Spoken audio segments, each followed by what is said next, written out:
العلم هو النور الهادي والمفتاح لكل الخير من يريد الله به خيرا. بسم الله الرحمن الرحيم. اللهم صل على محمد كلما ذكره الذاكرون وكلما غفل عن ذكره الغافلون. يا رب صل وسلم دائما ابدا على حبيبك خير الخلق كلهم. عزیز طلباء اعظام،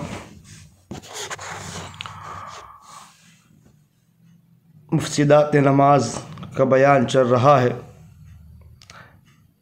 اس سے پہلے دو اسباق میں 3 مفسدات آپ کے سامنے بیان کیے جا چکے ہیں۔ نمبر 1، دوران نماز کلام کرنا۔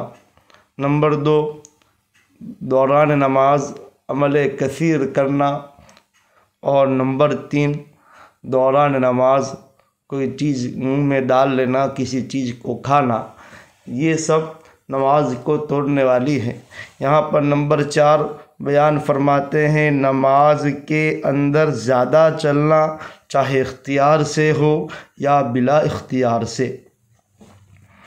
نماز کے اندر بلا عذر چلا تو اگر متواتر اور کثیر چلا تو نماز فاسد ہو جائے گی، خواہ قبلے کی طرف سے سینہ نہ پھرے۔ اور اگر کثیر غیر متواتر چلنا ہوا، یعنی مختلف رکعتوں میں متفرق چلنا ہوا اور ہر رکعت میں قلیل چلنا ہو، تو اگر قبلے سے سینہ نہ پھرا ہو تو نماز نہیں ٹوٹتی۔ نماز کے اندر بلا عذر چلنا کوئی ضروری نہیں تھا، مجبوری نہیں تھی، بلا عذر دوران نماز چلا۔ اور اگر متواتر اور کثیر چلا، متواتر کے مطلب یہ ہے کہ لگاتار چل رہا ہے، ایک رکن کی مقدار تھوڑا چلا، پھر دوسرے رکن کے اندر تھوڑا چلا، ایسا نہیں، بس ایک ہی رکن میں وہ لگاتار چل رہا ہے، متواتر چل رہا ہے اور زیادہ چلا تو نماز فاسد ہو جائے گی، خواہ اس شخص کا قبلے کی طرف سے سینہ پھرے یا نہ پھرے۔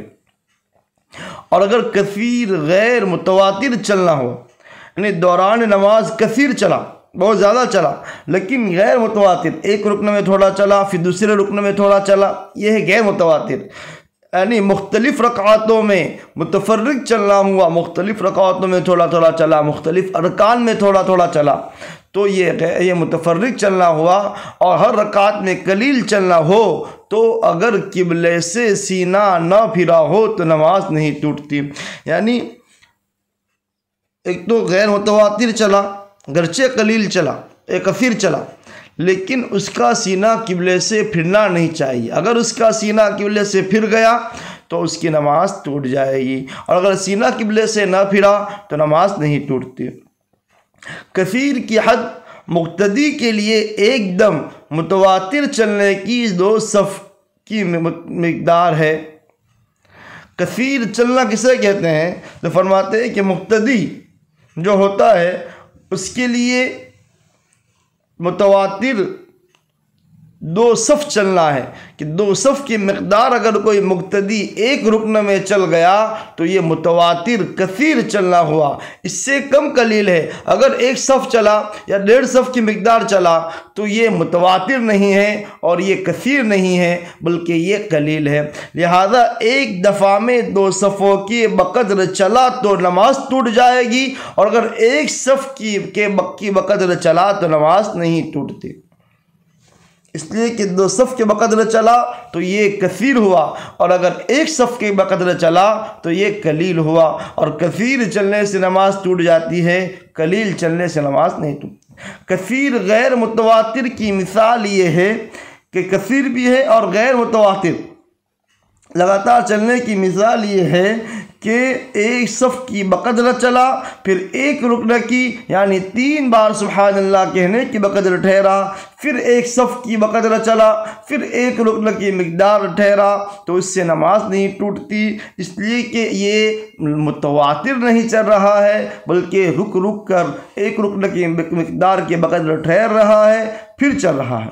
اگرچہ بہت چلا ہو، جب تک جگہ مختلف نہ ہو، یعنی بھلے وہ کئی زیادہ صفوں کو اس طرح ایک رکن کی بقدر ٹھہر کر چلے اور کئی صفوں کی مقدار چل رہے ہوئے، نماز نہیں ٹوٹتی جب تک کہ جگہ نہ بدلے. یعنی اگر مسجد ہے تو مسجد سے باہر نہ ہو جائے. اگر وہ نماز پڑھنے والا دوران نماز چلتا ہے اور چلتے چلتے مسجد سے باہر ہو جاتا ہے تو اس کی نماز ٹوٹ جائے گی. لیکن اگر مسجد کے اندر ہی کثیر چلے تو نماز نہیں ٹوٹے گی. اور اگر میدان ہے تو صفوں سے باہر نہ ہو جائے. اگر میدان میں چل رہا ہے تو دیکھا جائے گا کہ وہ صفوں کے اندر چل رہا ہے یا صفوں کے باہر ہو جا رہا. اگر وہ دوران نماز چلتے چلتے صف کے باہر ہو جائے تو نماز ٹوٹ جائے گی. پانچواں مفسد نماز. نماز کے دوران نماز کا کوئی رکن چھوٹ جائے، مثلا رکوع سجدے وغیرہ سے کوئی چیز بھول گیا اور سلام پھیرنے تک اس کو ادا نہیں کیا تو اس سے نماز ٹوٹ جاتی ہے. یعنی دوران نماز کا کوئی رکن چھوڑا تو اس کے لیے ضروری تھا کہ سلام پھیرنے سے پہلے اس رکن کو ادا کر لے. اگر اس نے ادا نہیں کیا تو اس کی نماز ٹوٹ جائے گی. یہ کل 5 مفسدات نماز ہوئے. نمبر 6، نماز کے صحیح ہونے کی شرائط جن کا بیان پہلے گزر چکا ہے میں سے اس کی ایک شرط بھی نماز کے دوران فوت ہو جائے تو نماز ٹوٹ جاتی ہے. نماز کے صحیح ہونے کی جو شرائط آپ کو اس سے پہلے بیان کی گئی، قبلہ رو ہونا، کپڑے کا پاک ہونا، بدن کا پاک ہونا، سطر کا چھپانا، نماز کا وقت ہونا، یہ تمام چیزیں نماز کی صحیح ہونے کی شرائط ہے. اگر ان شرائط میں سے دوران نماز کوئی ایک شرط بھی فوت ہو جاوے، کوئی ایک شرط بھی ختم ہو جاوے تو نماز ٹوٹ جائے گی. پہلی مثال، نماز کے دوران طہارت ختم ہو گئی، یعنی احتلام وغیرہ کی صورت میں حدث اکبر لاحق ہو گیا، یا نواقض وضو توڑنے والی اشیاء میں سے کوئی چیز پائی گئی یعنی حدث اصغر پایا گیا تو نماز ٹوٹ جاتی ہے. اس لیے کہ نماز یہ تو طہارت کی وجہ سے ہوتی ہے، اگر طہارت ہی نہیں تو نماز ہی نہیں. نماز کے دوران اگر طہارت ختم ہو جائے، خواہ حدث اصغر ہو یا حدث اکبر ہو، نماز ٹوٹ جاتی ہے. نماز کے دوران جنون لاحق ہو گیا. دوران نماز جنون لاحق ہونے سے بھی وضو ٹوٹ جاتا ہے، اس لیے کہ انسان اپنے بس سے باہر ہو جاتا ہے، اسے اس بات کا احساس ہی نہیں رہتا کہ اس کا وضو ہے یا نہیں ہے. لہذا دوران نماز اگر کسی انسان کو جنون لاحق ہو گیا تو نماز ٹوٹ جائے گی، اس لیے کہ وضو ہی باقی نہیں رہا. نماز کے دوران بے ہوش ہو گیا. نمازی دوران نماز بے ہوش ہو جاتا ہے تو بھی اس کی نماز ٹوٹ جاتی ہے. یعنی تیمم کر کے نماز شروع کی تھی، نماز کے دوران اسے پانی مل گیا اور اس پانی کے استعمال پر قادر بھی ہے تو چونکہ تیمم باطل ہو گیا لہذا نماز بھی فاسد ہو گئی.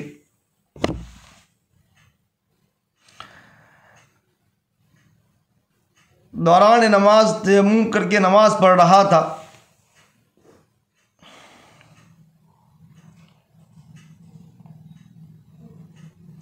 نماز کے دوران بے ہوش ہو گیا تو نماز کے دوران بے ہوش ہو جانے سے بھی نماز ٹوٹ جاتی ہے، اس لیے کہ بے ہوشی لاحق ہونا یہ بھی وضو کو توڑنے والی چیز ہے. تیمم کر کے نماز شروع کی تھی، نماز کے دوران اسے پانی مل گیا. ایک شخص نماز پڑھ رہا ہے اور نماز پڑھنے کے لیے وضو کی ضرورت تھی اور وضو کے لیے پانی نہیں تھا، پانی تلاش کیا نہیں ملا، اس نے تیمم کیا اور نماز شروع کر دی.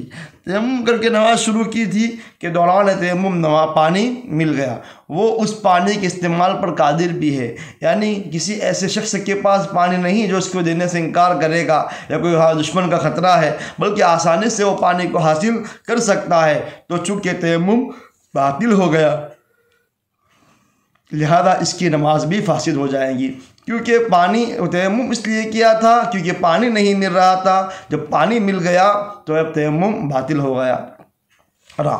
موضوع پر مسح کر کے نماز پڑھ رہا تھا کہ مسح کے توڑنے والی کوئی چیز پائے گی۔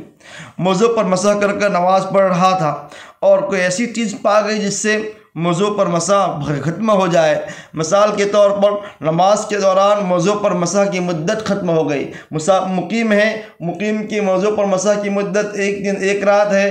اب نماز کے دوران جو 1 دن 1 رات کی مدت تھی وہ ختم ہو گئی تو نماز کو توڑنے والی چیز پائی گئی۔ یا 3 انگلیوں کی مقدار موزہ پاؤں سے اتر گیا، یعنی دوران نماز موزہ پاؤں سے اتر گیا اور وہ 3 انگلیوں کی مقدار اتر گیا تو نماز باطل ہو جائے گی۔ چونکہ اس طرح موضوع پر مسح باطل ہو جاتا ہے، اس سے وضو ختم ہو جاتا ہے۔ جب موضوع پر مسح باطل ہو گیا تو وضو ختم ہو گیا، جب وضو ختم ہو گیا تو نماز بھی فاسد ہو گئی۔ تو اس سے وضو ختم ہو جاتا ہے جس سے نماز فاسد ہو جاتی ہے۔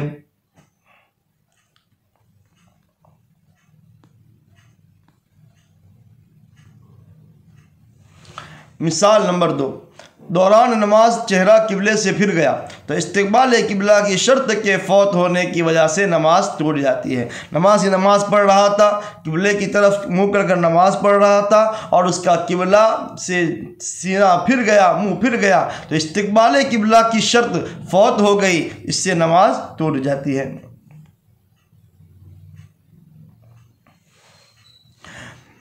نماز کے دوران سطر کھل گیا تو نماز ٹوٹ جاتی ہے۔ نماز پڑھ رہا تھا اور نماز کے دوران سطر کا ہونا، سطر کا چھپانا یہ شرط ہے۔ اگر دوران نماز سطر کھل گیا تو نماز ٹوٹ جاتی ہے، اور سطر کے بارے میں شرائط نماز کے بیان میں گزر چکا ہے۔ سطر کے بارے میں شرائط نماز کے بیان میں گزر چکا ہے، آپ کو تفصیل سے وہاں بیان کر دیا ہے کہ مردوں کا سطر کیا ہے، عورتوں کا سطر کیا ہے، لہذا سطر کے کھلنے سے نماز ٹوٹ جاتی ہے۔